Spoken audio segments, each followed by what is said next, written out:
मगध के वैभवशाली इतिहास से मगध के वैभवशाली इतिहास से वैशाली के गणतंत्र तक, मगध के वैभवशाली इतिहास से वैशाली के गणतंत्र तक, चाणक्य के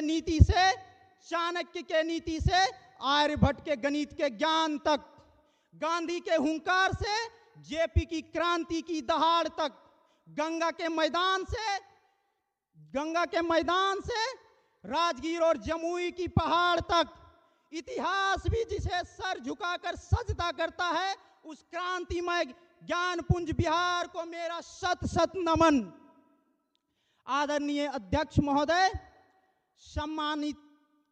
सम्मानित निर्णायक मंडली और मेरे ऊर्जावान युवा साथियों, मैं भगवान महावीर की तपोस्थली जमुई की प्रतिनिधित्व करते हुए इस सदन की प्रतिध्वनि को महसूस कर पा रहा हूं, जहां श्री बाबू के संकल्प, जननायक कर्पूरी ठाकुर के सादगी और डॉक्टर राजेंद्र प्रसाद की दूरदर्शिता की गूंज है। ये कोई मामूली सदन नहीं है।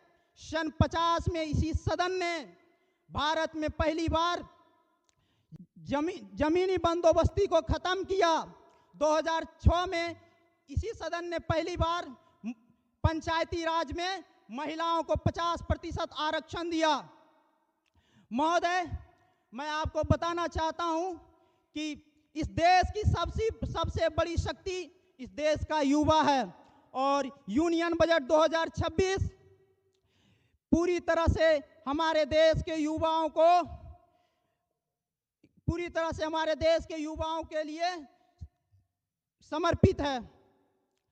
चाहे वह 1.39 लाख करोड़ के शिक्षा मंत्रालय का आवंटन हो या फिर 62% के कौशल विकास के लिए ऐतिहासिक बढ़ोतरी हो या पीएम सेतु का वो योजना हो जिससे युवाओं के हुनर को एक उड़ान मिलेगी।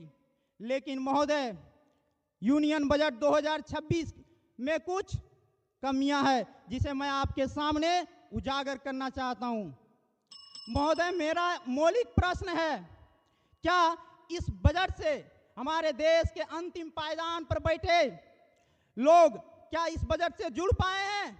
आज हमारे देश में करोड़ों लोग खानाबदोश हैं, उनको नहीं पता है कि ये बजट किस चिड़िया का नाम है। बिहार के सुदूर गांव में आज छात्र बैठे हैं उस बायोटेक लैब के लिए जो हमारे फाइलों में तो बन चुकी है, लेकिन हकीकत में वो नहीं है। महोदय, 2047 तक भारत को अगर विकसित बनाना होगा तो हमें इन कमियों पर भी ध्यान देना होगा।